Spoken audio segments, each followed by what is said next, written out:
some headway. We'll leave the last few minutes of this program now to join a rally at the Trump National Doral in Miami. It's just begun. Beautiful. Thank you. Thank you. Man, this is something special. You know, I said to all of my managers, I just want to do it here. I said, you may not be able to get the cars here. I don't care. The place is 100% full. And I know a lot of you had to walk a long distance. To have you here is great. Thank you. Thank you. Unbelievable. You know, thank you.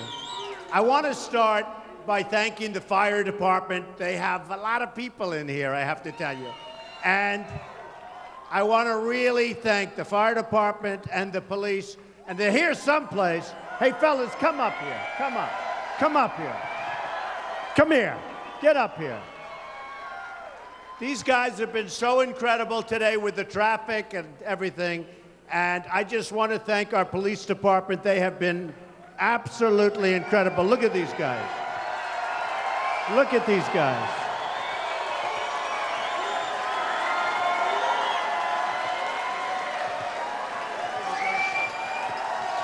Nobody gonna mess with them. Look at this.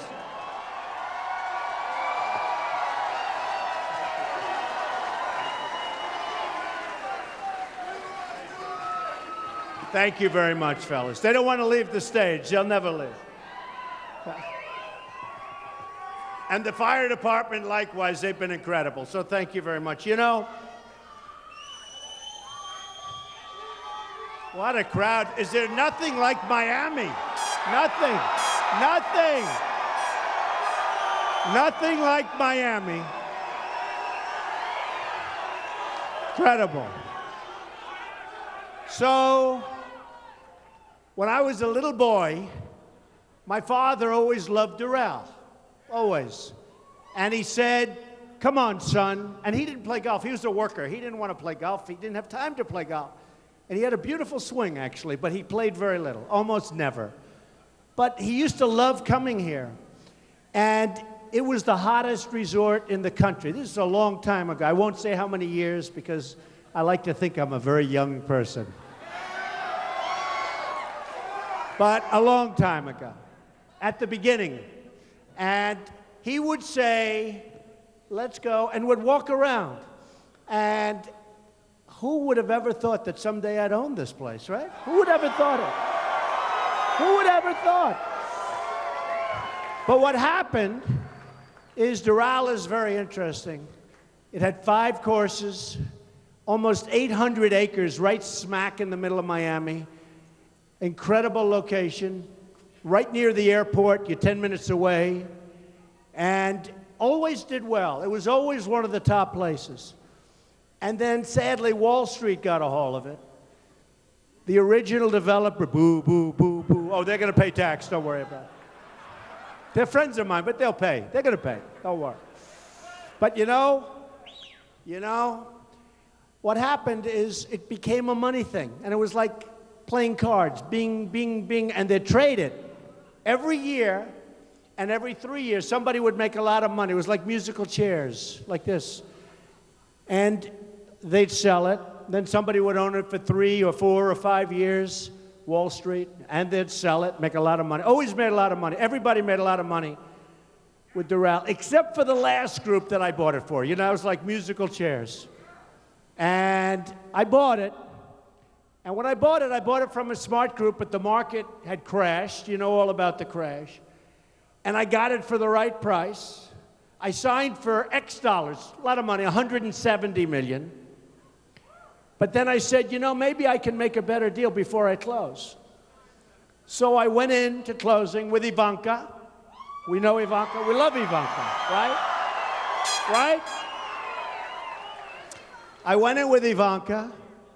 And I said, watch, Ivanka, let's see if we can make $20 million. It's true. So I have a contract for I've never told this story, actually. I have a contract for 170, and I had all these good-looking brilliant young men in front of me, and they all wore suspenders without the jacket, right? You know, the jackets were behind the seat. They were all like Tom Cruise. You couldn't get better central casting. In fact, all of that media, look at that media back there. Look at these people. Wow. No, they're all right. I'm going to tell you some media stories in a little bit. So, no, but they're central casting, the red suspenders, handsome, beautiful, smart, top schools. They would go to Harvard, they go to Wharton, they go to Stanford. And I said, I want to show off to my daughter. Does that make sense? You know, I have this great daughter. So I go in, and she said, Dad, they're not going to cut you. Have a contract for 170. I said, well, that's right. So does Iran have a contract. That doesn't mean we can't make it much better, you know, right? So what happens, I tell these guys, there's no way I'm paying $170 million. I'm not doing it. I'm not doing it. They said, you have to pay it. You have to pay it. Beautiful guys, you have to pay it. You really have to. And I said, there's no way. That's all right.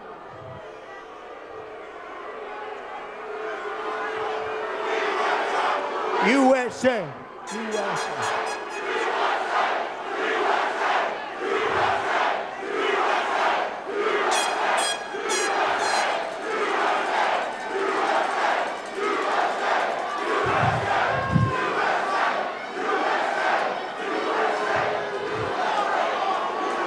Don't hurt him. Don't hurt him. Don't hurt him. You can get him out, but don't hurt him. We don't want anyone getting hurt. Don't get hurt. But that's what freedom of speech. I mean, it's all freedom of speech. You know that. You know that.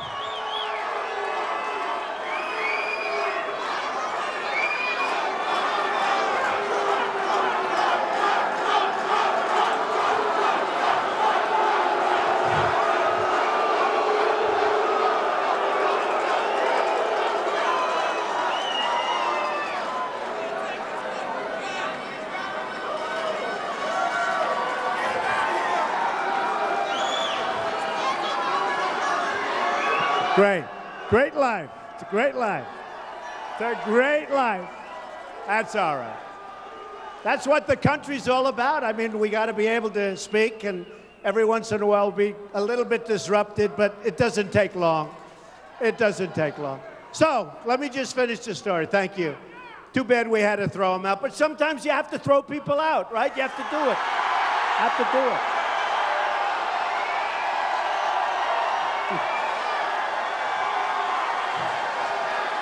Look at that sign.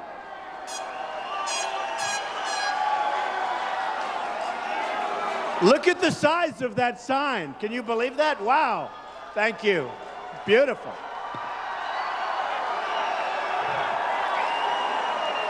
I think I'll tell my people, let's bring that home. And by the way, we have plenty of time tonight. I'm here all night. You know, tomorrow night, we're in Jacksonville, Florida. We have at least 15,000 people, probably 20,000 people tomorrow night. So it's going to be great, because there's things happening. So anyway, let me tell you, because it has to do with the country. So I go into the room, I say, fellas, the contract is not right. This place is in much worse shape than you told me. I've gone all over. You have to have it signed first before you can do this. I've gone all over. And it's not fair. What you're selling me, you shouldn't be selling. I'm not closing this deal. I'll give you 100.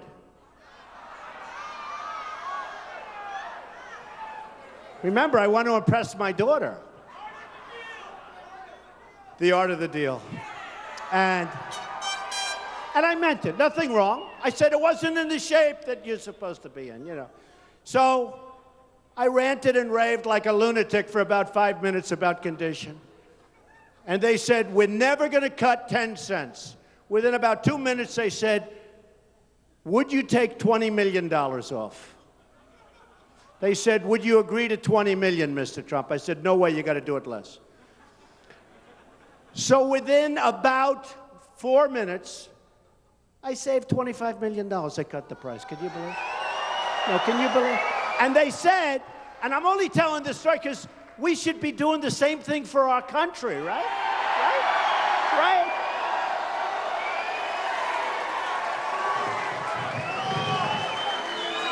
So my daughter was very impressed.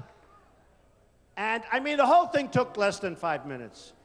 And the actual number after tax, I actually saved $20 million. And I just said, Ivanka, we just bought the furniture. That's very nice, right?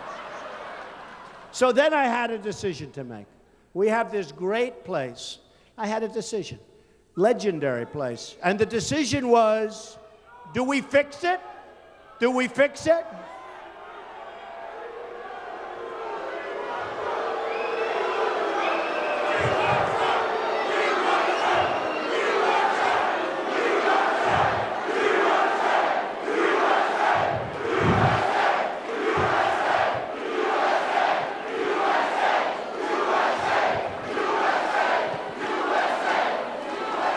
You know, by the way, you know the saddest part?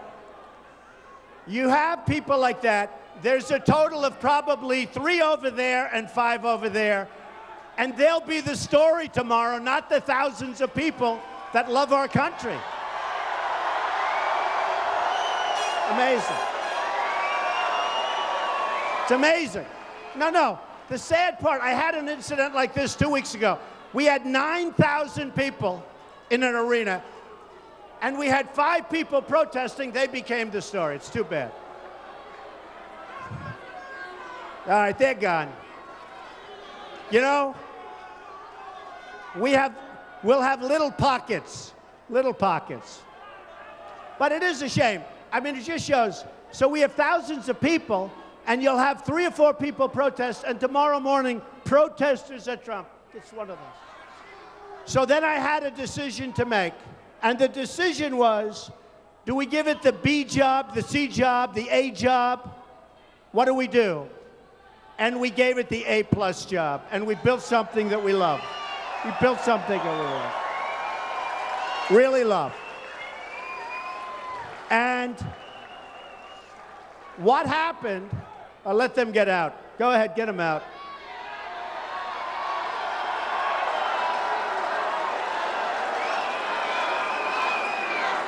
See, the first group, I was nice. Oh, take your time.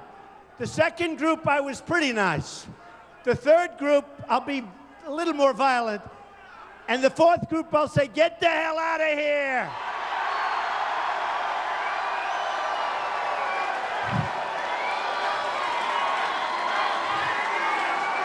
So I had to make a decision. What do we do with Doral? Do we give it the really best job and basically rip it down and build a new magnificent place? Because it was really old, really tired. The bones were tired, the whole place. You people know, a lot of you are from the area. And I said, we got to do it right. We got to do it right. And we basically, as you know, new clubhouses, this room new. This room is one of the great ballrooms. We have 5 ballrooms. We have 700 rooms. We have the golf courses are world class. And we wanted to do it right. And a man just came up to me outside. He hadn't been here in 25 years. And it was very interesting. I won't say he was an older fellow, but he was an older fellow. And he said, you know, Mr. Trump, this place is magnificent. And by the way, David Fader, wherever the hell you are, David, where are you, David? David Fader is our president and general manager. He has done some incredible job. And this is now the hottest resort of its kind anywhere in the United States. It's bringing tremendous business to the Miami area and the Doral area. And it's become the hottest place, so it's really good. In fact, the PGA Tour just gave us a 10-year extension on the tournament, which they never do. So that's how good it is. They never do that. So it's become a really, really successful place. But this gentleman came up to me, and he said, and it was so simple, and yet it was so beautiful. He said, Mr. Trump, I haven't been back here in 25 years. It was in very, very bad shape. I actually bought it out of bankruptcies from some people that I know very well that are killers, but they didn't really know what they were doing in this case. And I said, well, that's very nice. I said, you know, Mr. Trump, if you could do the same for the United States as you did here, it would be unbelievable. Unbelievable. True. I thought it was great. I thought it was great. I thought it was great. And you know, in its own way, doing it for the United States might be easier than what we had to do here. It's as crazy as it sounds.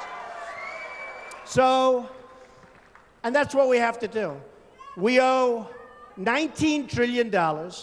We're desperate. Our infrastructure is in such trouble. Such trouble.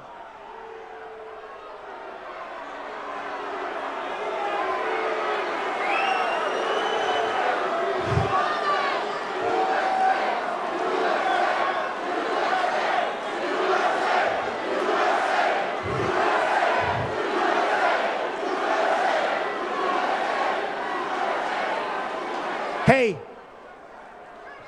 isn't this more fun than having like a normal deal, right? Right? I mean, supposing we had like a normal speech, we talk and talk and talk. The evening ends, we go home, go to sleep. This is more fun, right? You know? You know, they used to call it the silent majority, but they don't use that anymore because, frankly, it's no longer silent because we're not going to take this crap anymore. We're not going to take it anymore. We are not going to take it anymore.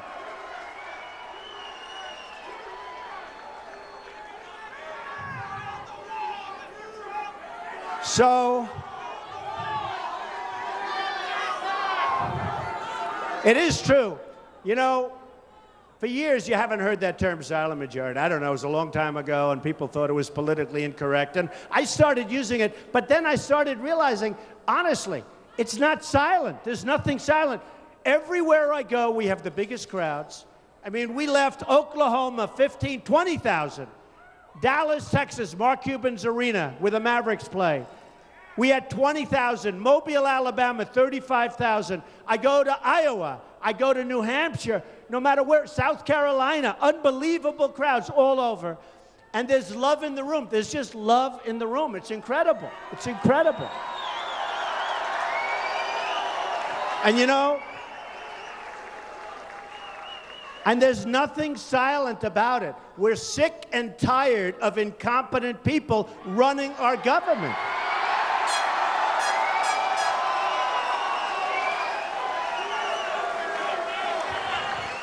So I did something today that was quite exciting, although I think actually owning Doral is more exciting, but that's okay. But I did something today that was interesting, and it got a lot of press. I see it's got a lot of press. They have these things called super PACs. Nobody knows what the hell they are, what they mean. It's the dumbest thing I've ever seen. And all of the candidates have super PACs. And they're controlled to a large extent by investors. They're controlled by lobbyists, special interests, countries. You know, when you wonder why our politicians make such bad deals with foreign countries and with other deals, it's because they're totally controlled by people that benefit even if our country doesn't benefit. It's true. It's true.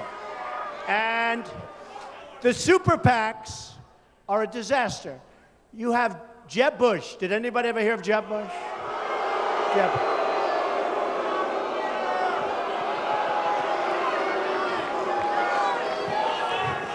You have Jeb Bush has $125 million. I honestly, I don't think it's going to help him. I'll be honest. If it helps him, then I can't figure the whole deal out. Hey, look, I used to be one of those guys that would, like, give a lot of money. I know the lobbyists. And, you know, when they come up to me and say, we want to give you money, when you go to number one, everybody wants to give you money. It's incredible. But they don't care so much about anything other than the companies they represent. They don't care so much, and some do, but most don't. They want influence. They want power. They want to take these people like little puppets, and they want to say, you do as I told you because I gave you $5 million and you better do it. Well, nobody's giving me anything, okay? Anything. Nothing.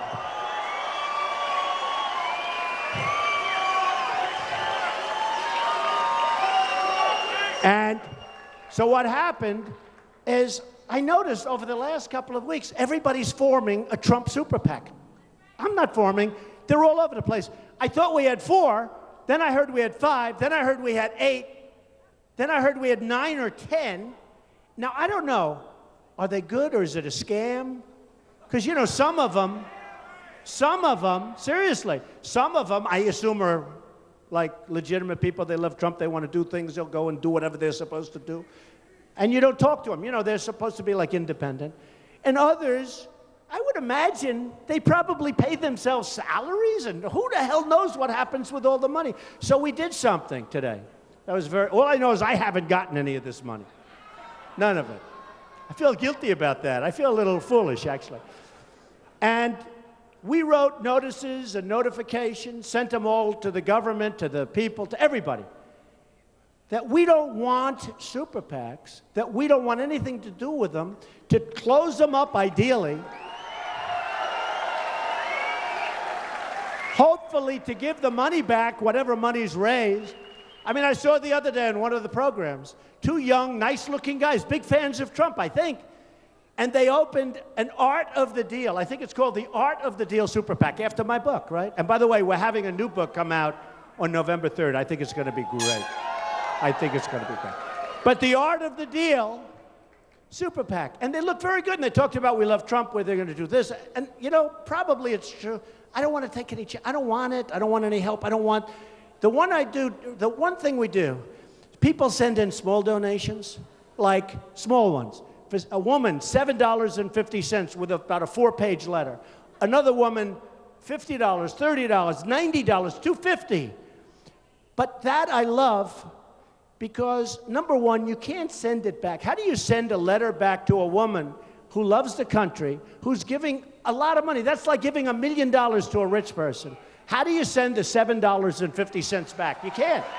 You can't. There's no letter you can write. It's true. There's no letter that you can write to that woman to say, we don't want your money, okay? So that's the only stuff. And we take it, and it comes in, and that's the only stuff we want. But we don't want any of the, you know, the big money. We don't want any big money. And so today, I did something, started getting big press, actually, this evening, because nobody's ever done it. I disclaimed and disavowed all super PACs. I don't want any of them. I don't want their money. I don't want anything. And I said very strongly when we wrote the letter, and I told my attorneys and everybody, that I think every candidate running right now for the presidency should disavow their super PACs. They should disavow their super PACs. You know, and these super PACs are really running the campaigns. They're running the campaigns. For instance, I hear in Iowa that there's going to be a merger of Ben Carson, and I like him. He's a nice guy. They're going to merge the super PACs. He's got 2 of them. And they're going to run, and they've been running his campaign, and he doesn't hardly have to go there. And I'm saying, what am I? Why? I'm not allowed to do anything? It's really unfair. But I think they shouldn't be allowed to do that. I don't know if they're allowed to do that. But how do you have super PACs running campaigns? Now, and then when you think of it, so you have these super PACs with millions and millions of dollars, and they're running a campaign. Do you think those people that are running those super PACs and those people that are giving tremendous money to the super PACs, do you think they control those candidates 100%? The answer is yes. Yes. And I don't want any confusion. And I said it. I don't want any confusion. People were calling, well, you have all these super PACs. Therefore, I said, I don't even know who these people are. So here's what's happening. All candidates disavow your super PACs. Run for office and be proud. But disavow your super PACs. Drop them. Drop them. And ideally, give the money back to the people that put it up there. That's what you should do. So we'll see what happens. We'll see what happens. But to me, it's very important. This super PAC thing is a terrible thing that's happening in this country. It's a terrible, terrible thing.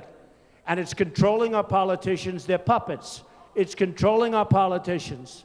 I mean, Bush had somebody the other day going to Berlin, Germany, to pick up money. Berlin, Germany. What do you think Germany gets out of that one? Okay? Other people have tremendous amounts of money put up, and we can't have it anymore. We have to bring honesty back to politics, folks. Got to do it. Got to do it.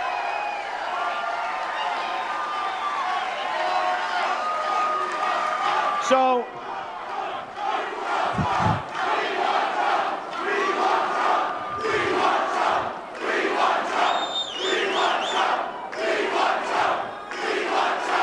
thank you. Thank you. Thank you. So a very interesting thing happened, very sad today. Very, very sad. Because you know the press is very dishonest, right? We know. Not all of them. Not all of them. But we have them all back there. Look at those cameras. Look at those suckers. Boy, they are all covering. They are all covering. They are covering Trump, and they're covering you. And they'll all be with us tomorrow night in Jacksonville. And by the way, if you can, it's going to be wild. Come back up. It's going to be so. It's going to be well. So, a crazy thing happened. I love polls. Everybody knows I love polls. And they said, I wonder what would happen if Trump wasn't number one in the poll. And somebody said, oh, if he wasn't number one, maybe he'd drop out of the race. Believe me, I'm not dropping out of anything. That I can tell you. Never, ever. I'm not dropping out of anything.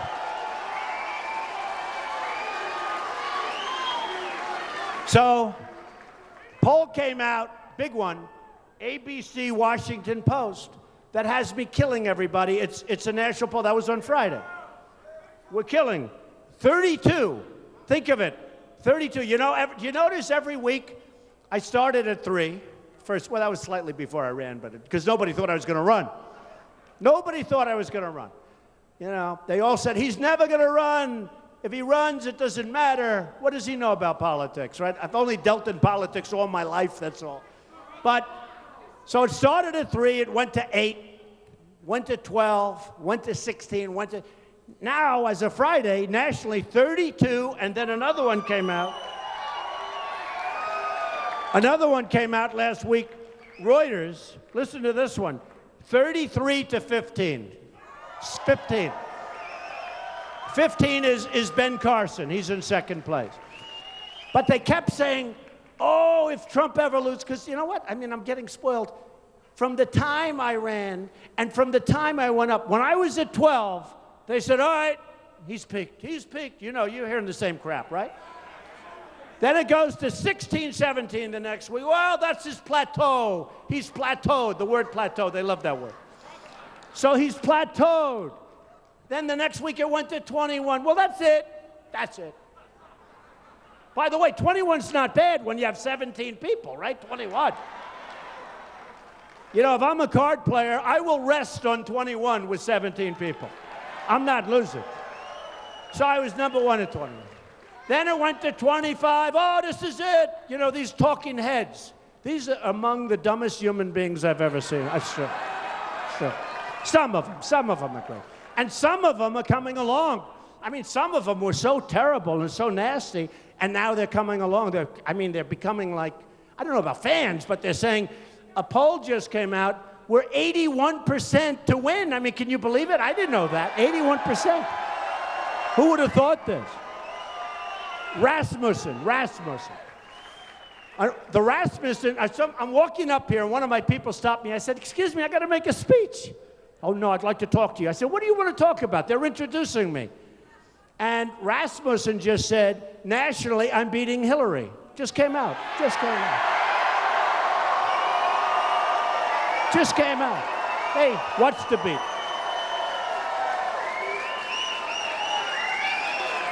So now I said, I'm glad they stopped me, right? I'm glad they stopped.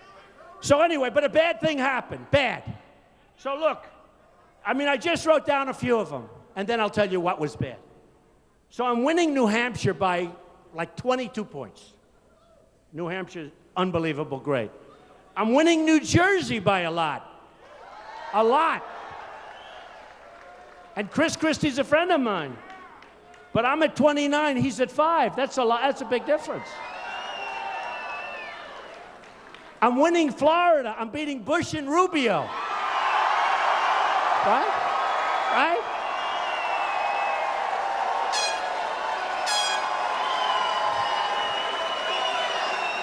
I'm winning Nevada by a fortune, but here's what I like the best. Nevada, tremendous Hispanic population. I'm winning with the Hispanics. Big. Winning with the Hispanics. And I keep telling everybody, I'm going to win with the Hispanics. I say to everybody. I love the Hispanics. I have thousands of Hispanics. Thank you. I love you too. I love you too. True. I have thousands of Hispanics working for me all over. At this place, I have, 1,800, 1,900 employees and many Hispanics. They're unbelievable people, unbelievable workers. I love them. I love them. I love them. And they know, they're smart. They know I'm bringing jobs back from China, from Japan, from all these countries. I'm bringing them back. And nobody else can do that. I know the people I'm running against, including Hillary. No, they can't do that. They can't do that. They can't do that. I mean, honestly, Ben Carson cannot do that, folks. I hate to tell you. Cannot do it. Can't do it. They're not going to do it. So here's the story. So winning in Florida, winning in Texas, okay? Winning in Texas, big. Winning in South Carolina, winning in North Carolina. Winning in Ohio against Kasich, which is interesting. And he's a good man. He's a good man, but I'm winning in Ohio against Kasich. I'm winning in Massachusetts. Listen to this one. This is one I love. Maybe, I don't even know why. Massachusetts, I'm at 48. 48. 48. And second place is 12. Boy, I'm going to have to do a really, really bad crash to blow that one. So, what happens? Let me give you the bad news, right? And this has been going on now for 100 days. Did you they were celebrating on television. 100 days on the top of every poll. Think of it.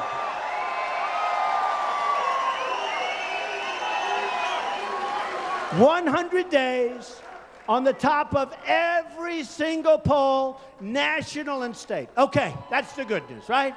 Let me give you the bad news. The press was so happy. The press. I love Iowa, and I honestly think those polls are wrong.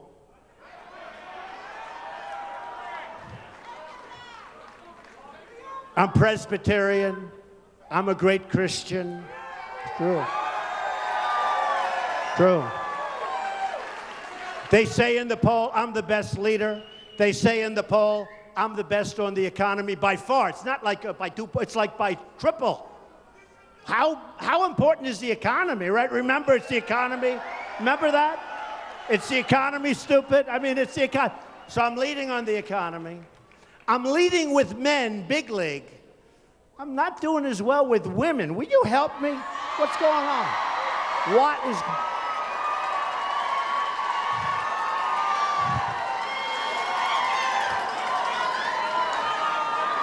Which I don't... Look, nobody respects women more than me. Greatest person ever was my mother, believe me.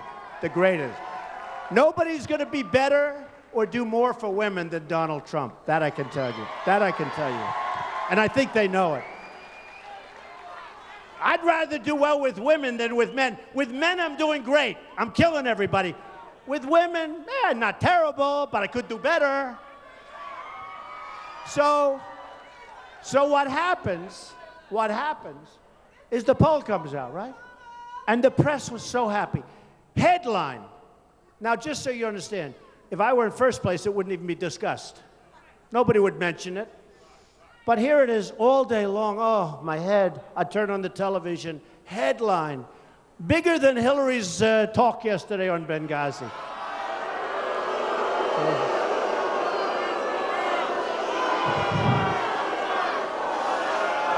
So headline. Here's the headline. Headline. The biggest story. You see it. Am I right? Trump falls to second place in Iowa. I said, no way. The press was going crazy. They loved it. They were so happy. I won't mention the names, but you know some of them. You know some of them. We have a breaking story.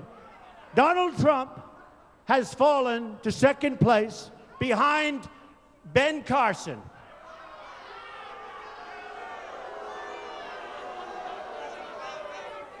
We informed Ben, but he was sleeping. No. Donald Trump has fallen to second place. You know, it's funny. You got all these guys. 2 people dropped out, right? Perry, you know about that. And you know the governor of Wisconsin, very nice guy, right? Walker. They both dropped out. They became so vicious to me. Perry, he was such a nice guy, like 2 months ago. He couldn't have been nice. He went to Washington to make a speech about me. It was so vicious that those that loved me started crying. Maybe not. No, it was vicious. It sent, then, and we had so many. You had Lindsey Graham.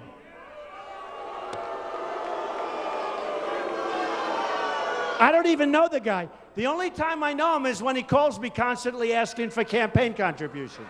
It's true.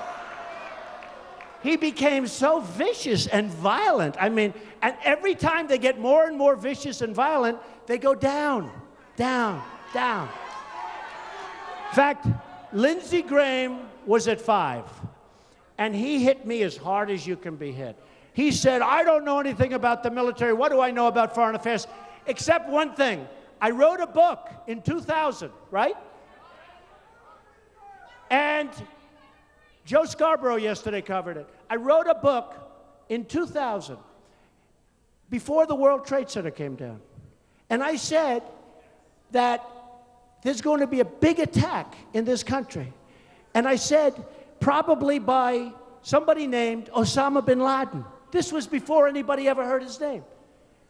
And I said, it's going to be much worse. You remember the first attack, which was a horrible attack, but it was a small attack by comparison, obviously, to the second one, which was horrendous. The worst attack in the history of our country, worse than Pearl Harbor. At least with Pearl Harbor, they were attacking the military. They weren't attacking innocent civilians, of which many thousands died, and are still living in pain and suffering. Not to mention the fire departments, the police departments, and all the guys that had to breathe that air for long periods of time. So, thank you. So I have it in the book. Watch Osama bin Laden. And Scarborough goes, whoa, when was that book written? Before the World Trade Center. Whoa. And he's a good guy. He was like, he couldn't believe it. And I don't get any credit. They don't give me any credit for it. And then I have Jeb Bush saying, what does Donald Trump know about the military? Or about, I'm like a smart guy. You know, I'm really smart. But it's amazing. People are talking about it. They should talk about it more, because if you read the book, it says Osama bin Laden, the guy. And the reason was he was a terrorist that was getting a lot of notoriety. He made very vicious statements toward our country. And I said, you better watch that guy. And what happened? I think it was 19 months after that, he came back and knocked down and attacked viciously with the lives of the World Trade Center. So in the debate, which every poll said I won, by the way, but these are minor details, forget it. The second debate and the first debate. Drudge, Time Magazine, Slate, everybody, every single poll, online polls, they all say, and believe me, I'm not calling up hundreds of thousands of people, I can tell you. But Jeb said, my brother left us safe. And I'm okay with it. But then I said to him, what about the World Trade Center? The biggest attack ever. They should have known about it, and they could have known about it. And I'm not blaming George Bush. I'm not blaming anybody. I could also blame Clinton, right? No. Because in all fairness to Bush, he was only president for about 9 months, in all fairness. And Bill Clinton gave a speech And he knew Osama bin Laden just like I did. And he gave a speech talking about Osama bin Laden.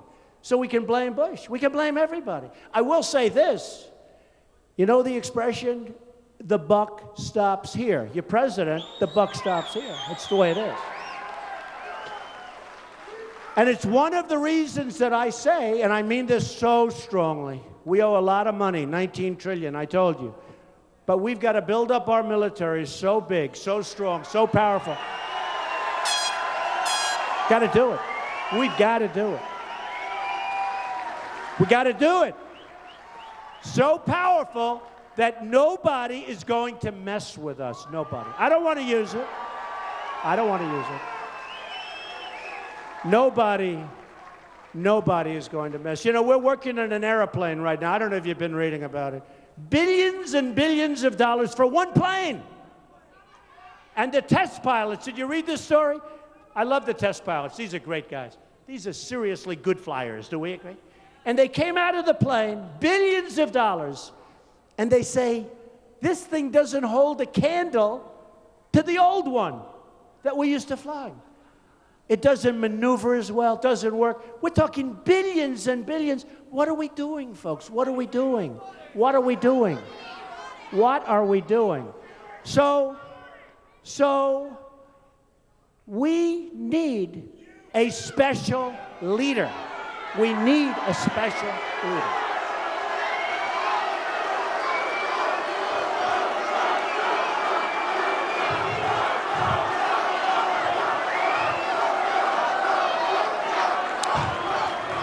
We need a special leader. So let me just say, so the headlines blared. I don't believe those polls, by the way, because both of those pollsters do not like me. I'm telling you. Now, I'm not saying anything that goes on illicitly with polling, okay? I would never, ever say that. But both of those polling groups do not like me at all. And I disagree. I don't believe it. I was just interviewed. Where is Jake Tapper? Is he here? Jake. Where's Jake? What happened to Jake? No, he's a good man. He just interviewed me. Watch me. 9 o'clock. Sunday morning, Jake Tapper on CNN. What the hell happened to Jake? He's here someplace. He's here someplace. He's a good man. Oh. Maybe he's shy, but he's here some. But it's good. It's 9 o'clock on Sunday morning, CNN. But I think we're going to do great in Iowa. I think we're going to do really great. But here's the story. I have never seen such press. I mean, my wife called. She said, "Are you okay, darling? How bad is it? How bad is it?" They made it sound like it's the greatest defeat in history. And the bad part is if I won it, it wouldn't have even been mentioned. It wouldn't be a story. But then I said to myself, look, I have to talk. I'm going to be nice. I'm going to be nice because I have to talk about it. You got the power. Ben Carson, thank you. Ben Carson is the one that's leading Iowa, supposedly, okay? And I said, I got to talk about him. A friend of mine who happens to be a great, great athlete, he happens to be African-American. He calls himself black. He said, I'm black. I said, I can't say that. It's not politically correct. It's true. He said, Donald, you're the greatest trash talker that ever lived, and I never thought, he says this to me. He said, and I never thought I'd say it about a white guy. Can you believe this? And I said, I don't know if that's true or not, because I refuse to acknowledge. He said, when you said low energy for Bush, you defined him so incredibly. It was over. He can have $125 million in the bank, Donald. It's over. It was just defined. But I said, but Ben Carson is super low energy, right? It's super. He's super low. Super low energy. We need tremendous energy. We need tremendous energy.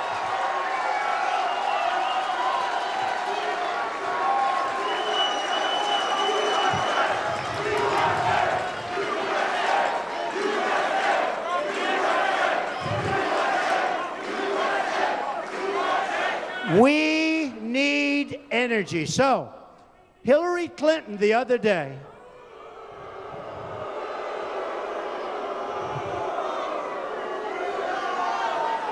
she said, I don't like Donald Trump's tone.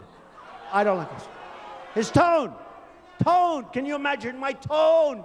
My tone. Think of it. She doesn't like my tone. We have people, they're Christians, and their heads are being chopped off in the Middle East. We have people that are dying by the thousands all over this country. We have people that are being drowned in cages. It hasn't been like this since medieval times, it's true. Who would ever think?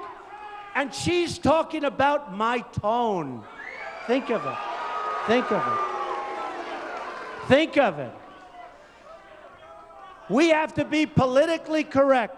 So they can chop off the heads of an American Christian, and we can't waterboard. It's not fair. No, it's not fair. No, think of it. Think of how crazy and how lopsided our country has become. Think of what's going on. Think of what's going on. Think of why we're not respected. Think about Sergeant Bergdahl, a traitor. A traitor. Think of him. He's a dirty, rotten traitor. 6 people died going after him. They died. 6 young, incredible, brave people died. The deal is, we get Traitor Bergdahl, they get 5 of the best people that they have, that they've been after for 10 years. They get 5 killers that are right now leading and back on the battlefield, trying to kill everybody, including you. And we get Bergdahl, a traitor, okay? We get Bergdahl. And then, 2 days ago, it came out that Bergdahl, they don't want to put him in jail. You know, in the old days, boom, firing squad. No, it's true.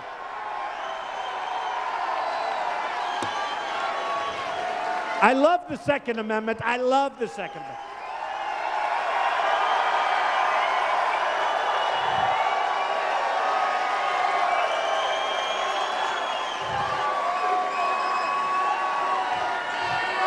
So 2 days ago, it comes out that Sergeant Bergdahl won't even have to go to jail. Oh, think of it. Where have we gone? Where have we gone? What's going on with our country? Okay? I'll tell you one thing. If I win, it's not going to be my most important job. Not if. Nah, we have to say if. Hey, look. They're all going, not if, when. All right.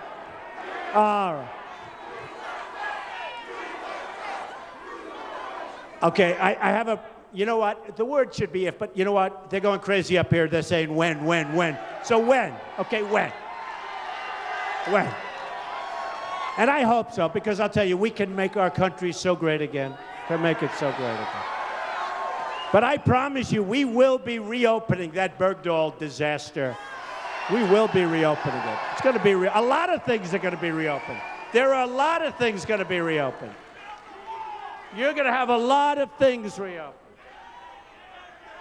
So I went to my people, and just like Doral, I got it for 170. Everyone thinks it's done. I say, let's make it 150. They say, how can you do that? You signed a contract. I did, but the place, just like that, we have deals with China that are done. Somebody said, well, they're signed. I said, that's okay. They violated every deal we ever made. No, they violated. That means they're in default. That means they're in default, okay? So I said to my people 2 weeks ago, I said, go back and tell me what is our trade imbalance with, I picked 3 countries, China, Japan, and Mexico. I just want to find out. I'm just curious. So Mexico, and I love Mexico, and I love the Mexican people, but their leaders are too smart for our leaders. Our leaders are so stupid. They're so stupid. So with Mexico, we lose about $45 billion a year. Would you say that's a lot? But that's okay, because that's peanuts compared. Wait till you hear. Japan, we have an imbalance of $70 billion a year. 70 billion. 70 billion. Most people don't even know what that is. What does it mean? The number is so massive, it's not even recoverable. But I can recover, believe me. But here's the beauty. And I love China. They buy my apartments. They give me 25 million. I do them like hotcakes. But China is the most unfair because, well, Japan's right there.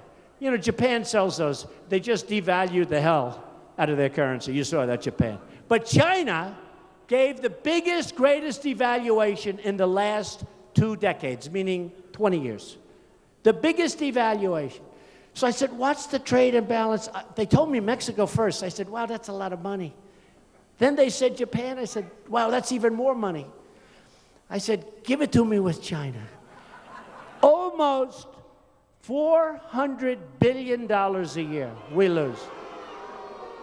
How stupid are we? We should be ashamed of ourselves. How stupid are we? And I don't blame China. I don't blame them at all. I have friends from China. They used to come up and see me and say, oh, Donald, we can't believe that we get away with this. It's unbelievable, you people. They are incompetent. Then I said, I'm running for president. They called me. No, we were only kidding. You're actually, it's amazing. They had no idea I'd be revealing their conversation. They can't even believe they get away. First of all, when China sends us their goods, there's no tax, there's no nothing. When we send China, number one, they won't accept them. If they do accept them, they have massive taxes and tariffs. It's a one-way street. It's a one-way street. A friend of mine, great manufacturer, can't get his goods in. He manufactures great stuff. Can't get his goods in China. He calls me. I can't deal with these people. Then finally he gets them in. They charged him a tax that was so high, I can't tell you because nobody's going to believe how high it was. These are smart people. But I have people that are smarter. I have people. Sure. I have people. I mean, I have some of the great business people. They're all calling me. These guys, friends of mine, some enemies. I even have enemies calling. I have guys that are so smart, and some I don't like. Some I can't stand. Some are horrible people. Actually, I know one that's so bad as a human being. He's the worst human being I've ever met, but he's an unbelievable negotiator. I said, Irving, come on, you're going with us. And these are wealthy people. These are really wealthy people. And they're all calling me. They all want to get involved. I have a great guy, really great businessman, great everything. Carl Icahn. He called, I want to get involved, I want to help. He doesn't want money. He doesn't want a salary. You know, all these people representing us, they want salary. They give $2,000 to somebody, and now they're supposed to be paid for the next 8 years by some stupid politician. Okay? No. Carl Icahn wants to represent the country for nothing. Now, if I say, and he's a great guy, and I don't care if he's a great guy. He's a great guy, but I don't care. Because I have others that aren't great guys, but they're great at what they do. I know the great ones, I know the bad ones, I know the guys that are overrated. You got some overrated. You got some that are highly overrated. I won't use them. I have some that nobody ever heard of that are better than all of them. They're great. We have the most talented people there are. This isn't going to be political. This isn't going to be political hacks. Now, if I tell Carl, go watch over China for me, Carl. Just watch over China. Trust me, good things are going to happen for us. Believe me. Really good things are going to happen. I mean, we have a thing right now going on. It's called corporate inversion. Nobody knows what it is, but companies have trillions of dollars in other countries. And we can't get it back into this country. You know that, right? You've been hearing about it. Trillions. They know the number is $2.5 trillion. I say it's much higher than that. Nobody really knows. I think it's right. So at least $2.5 trillion is offshore, all these different countries. And what we're doing is our companies are going to, and they've already started, leaving the United States and moving to those other countries to get their money. Well, but you can't blame them. To get their money and to get lower taxes. So I came up with a tax plan that cuts taxes way down for corporations, for the middle-income people,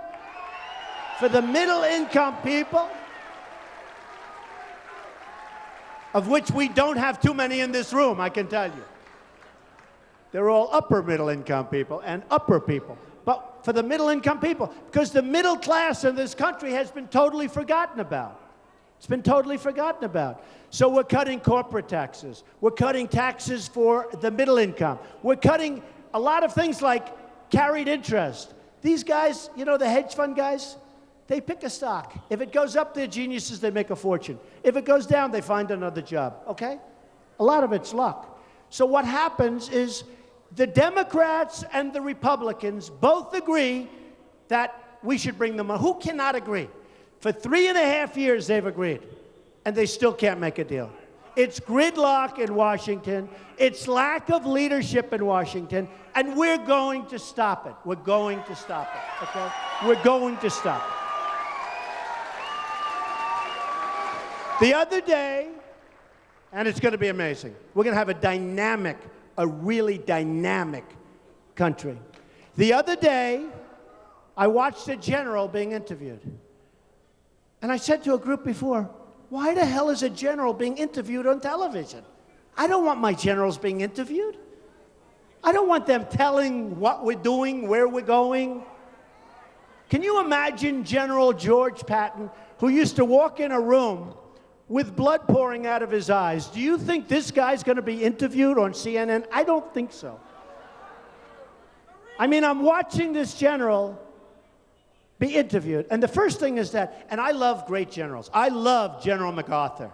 You know, to this day, he had the highest marks. I'm a big fan of academics, believe it or not. But he had the highest marks in the history of West Point. Highest average. That's a, you know, smart guy. In fact, his biggest problem is he hated to listen to Dwight Eisenhower because Dwight, who was a great guy, but he was at the lower part of his class. And MacArthur was the smartest guy probably ever at West Point, at least according to academics. And he couldn't believe that he had to take orders from Ike. I mean, there's so many interesting stories. But could you imagine General Douglas MacArthur being on television saying the following? The question was by a very good man asking the questions. Said, what do you think of ISIS? Can we win?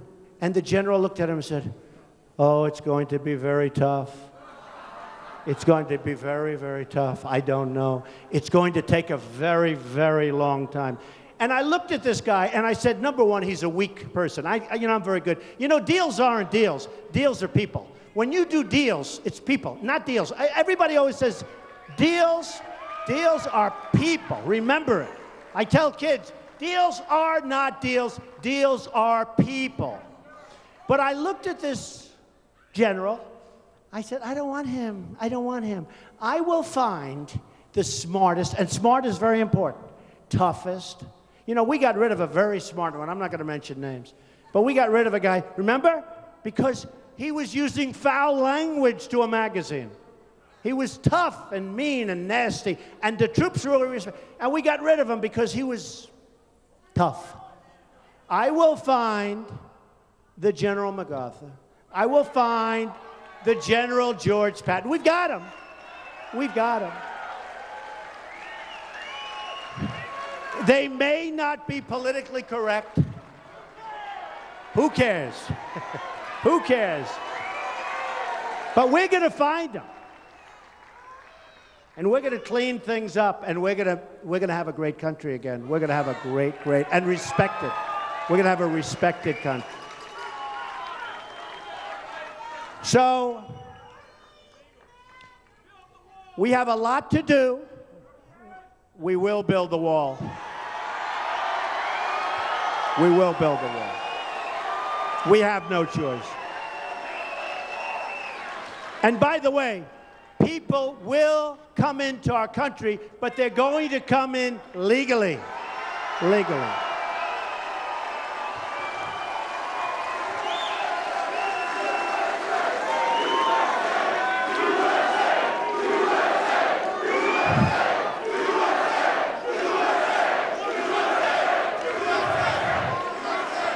You know, I appreciate whoever the hell yelled out, "Will you build a wall?" Because to be honest, in this group, I wasn't so sure I should be talking about walls. Does that make sense? See, tomorrow in Jacksonville, I can talk about walls, believe me. But in this one, I was a little hesitant to talk about it. Thank you. Thank you.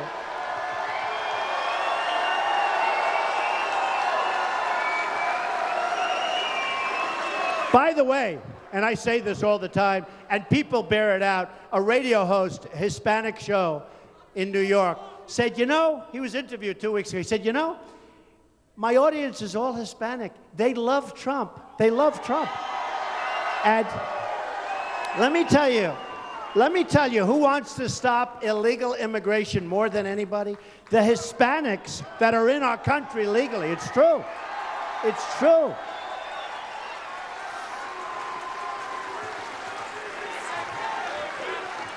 So, just to finish up, our country doesn't win anymore. You know that, right? Am I right?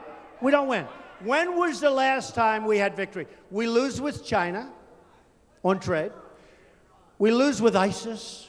We lose with Iraq. We don't know what we're doing.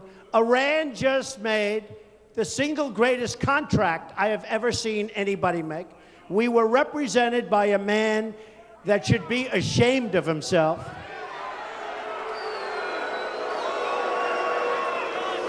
A man, Secretary Kerry, that should get the hell off a bicycle. Here's a guy falls off his bicycle during the negotiation, breaks his leg. We were represented by incompetent people. And it's not going to happen anymore, folks. It's not going to happen anymore. And let me tell you something. If and when I win,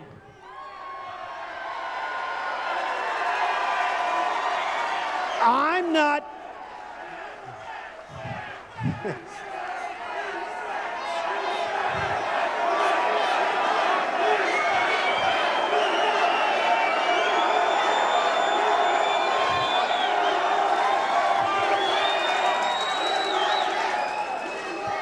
So, if and when I win, we are going to have so many victories. It's going to be so nice. It's going to be so nice. We're going to win on trade. We're going to win at everything. We're going to terminate Obamacare. We're going to terminate it. It's going to be terminated. It's going to be replaced with something much better and much less expensive for you and for the country. Let me tell you, Obamacare was a dream for the insurance companies. They've made a fortune with Obamacare. They've made a fortune. And your premiums are up 40%, 50%, 55%. Your deductibles are through the roof. You'll never even be able to use it. It is so bad. We're going to repeal it and replace it with something great. Great.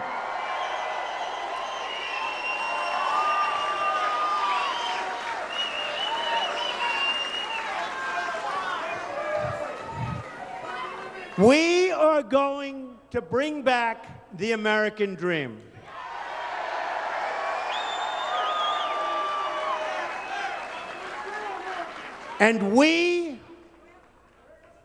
And this is as sure as you're standing here tonight, and look around, folks, because this is a movement. This is something very special, and it's happening all over the country, not just here in Miami.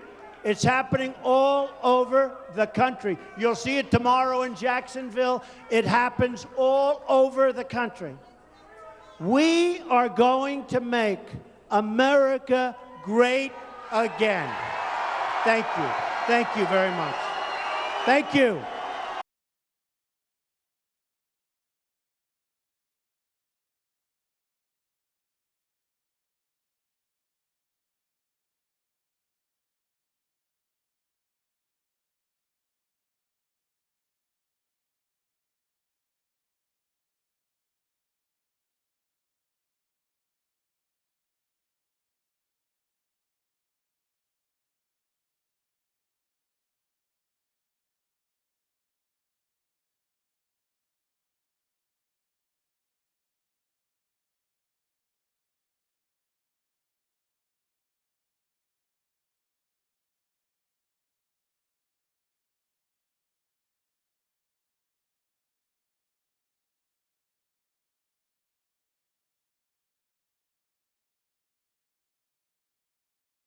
I'm the leading state sponsor of terrorism